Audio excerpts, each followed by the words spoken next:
Sir सबसे पहला question तो मेरा आपसे ये है कि डिप्रेशन को पहचाने कैसे कि डिप्रेस्ड है ये नहीं है, कोई और भी प्रॉब्लम है कि नहीं है, और अगर किसी को डिप्रेशन है तो उससे बात कैसे की जा सकती है, उसके साथ डील कैसे की जा सकती है और आप लोग कैसे ट्रीट करते हैं। हेलो दोस्तों, मेरा नाम दिव्या सिंह है और आज मैं आई हूँ सर के क्लिनिक में। और आइए हम सर से बात करते हैं, सर से जानते हैं जिन चीज़ों के शिकार आज की जनरेशन ज़्यादा हो रही है। डिप्रेशन हो गई, एंजाइटी हो गई, ओसीडी हो गई और भी बहुत सारी प्रॉब्लम्स हैं जो हम खुद भी फेस कर रहे हैं और हम आसपास के लोगों में भी देख रहे हैं। तो हेलो सर, वेलकम। नमस्ते मैम। सर सबसे पहला क्वेश्चन तो मेरा आपसे ये है कि डिप्रेशन को पहचाने कैसे कि डिप्रेस्ड है ये नहीं है, कोई और भी प्रॉब्लम है कि नहीं है, और अगर किसी को डिप्रेशन है तो उससे बात कैसे की जा सकती है, उसके साथ डील कैसे की जा सकती है और आप लोग कैसे ट्रीट करते हैं। देखिए, ये आपने जो क्वेश्चन किया है ये बहुत इंपॉर्टेंट क्वेश्चन है, क्योंकि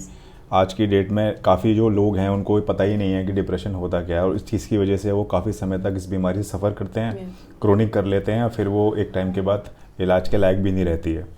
देखिए, डिप्रेशन वैसे बहुत बड़ा एक टॉपिक है, लेकिन मैं शॉर्ट में आपको कुछ बेसिक सिम्टम बता दूं जिससे एक लेमैन पहचान के एडवाइस कर सके कि उनको किसी साइकाइट्रिस्ट या साइकोलॉजिस्ट के पास जाना चाहिए।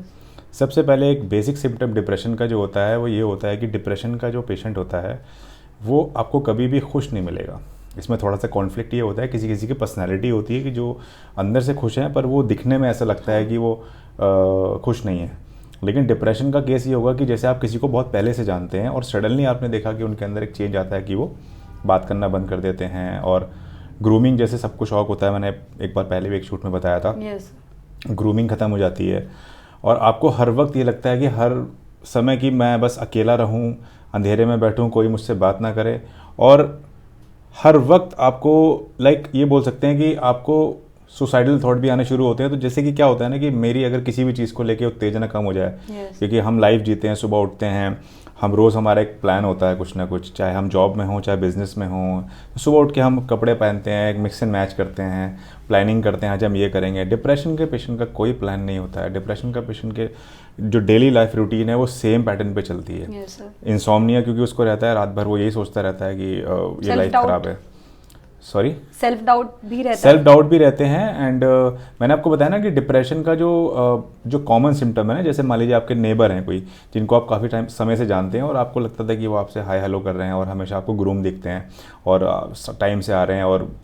हंस के बात भी कर रहे हैं, लेकिन वो सडनली एकदम से आप देख रहे हैं कि वो कपड़े भी ठीक से नहीं पहन रहे हैं, या उनके जैसे हेयर ग्रो कर रहे हैं, दाढ़ी बढ़ रही है, और उनके थोड़ा सा मतलब साफ सफाई नहीं दिख रही है, और वो एकदम उदास हैं, और चेहरे पे भी एक थोड़ी सी एक डलनेस आ जाती है, डार्क सर्किल्स आ जाते हैं। तो वो एक सिम्टम डिप्रेशन का हो सकता है। दूसरा ये कि जो पेशेंट हमेशा ये सोचता है कि वो कुछ नहीं कर सकता, जैसे बोलते हैं कि हम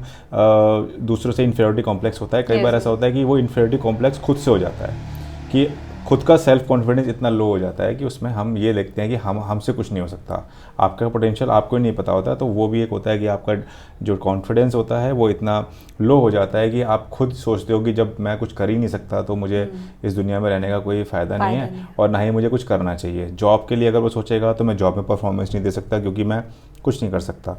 अगर वो बिज़नेस का सोचेगा तो नहीं, लॉस हो जाएगा तो मैं कैसे झेलूंगा उसको। पार्टी में जाना है तो नहीं, मेरा मन नहीं है, कोई कुछ बोलेगा तो मैं बुरा मान जाऊंगा उस चीज़ का। एंड सबसे इंपॉर्टेंट जो सिम्टम है इसका वो ये होता है कि आपको खुद भी पता नहीं चलता है, आप कभी कभी डिप्रेशन में चले जाते हैं।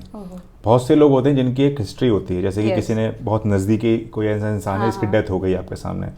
या फिर आप बहुत रिच थे और किसी बिकॉज ऑफ सम रीज़न आप पुअर हो गए, आपका बिजनेस ड्रॉप हो गया किसी वजह से, उसको PTSD भी बोलते हैं। यूं कह ले लव फैक्टर भी कहीं। लव फैक्टर तो खैर आजकल यंगस्टर्स के अंदर बहुत ज़्यादा देखने को मिल रहा है, क्योंकि मैंने एक और वीडियो में बोला हुआ है कि आप जब ओवर अटैचमेंट कर लेते हैं तो उसके बाद फिर जब ये होता है तो डेफिनेटली वो एक एक्सेप्टेंस नहीं होती है, क्योंकि जब आपको रिजेक्शन मिलता है तो डिप्रेशन होता है। Yes sir. तो ये एक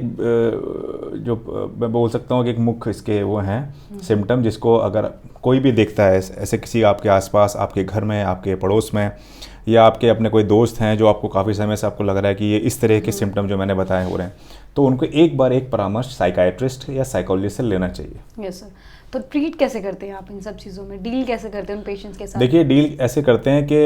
हमारे पास, जैसे अगर न्यूरो माइंड की बात करता हूँ, न्यूरो माइंड में जो पेशेंट आते हैं वो हमारे जो माध्यम है यूट्यूब का या जो भी और माध्यम है वेबसाइट का, वहाँ जैसे देखते हैं वो, और हम कोशिश करते हैं अपने वीडियो बनाकर उनको ये बात मैसेज देने की कि अगर आपके अंदर ये लक्षण हैं तो आपको डिप्रेशन हो सकता है। और जब वो यहाँ आते हैं तो उसके उनका प्रॉपर तरीके से, यहाँ पर पूरी टीम है इसकी, एक न्यूरो साइंसिस की टीम है, उसके अंदर न्यूरो साइकेट्री की टीम है,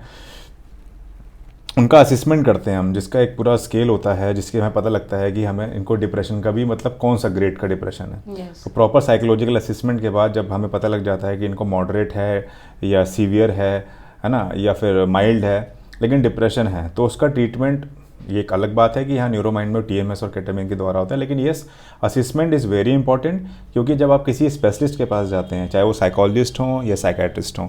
वही इसका सही तरीके से एक डायग्नोसिस करके उपचार कर सकते हैं। Yes sir.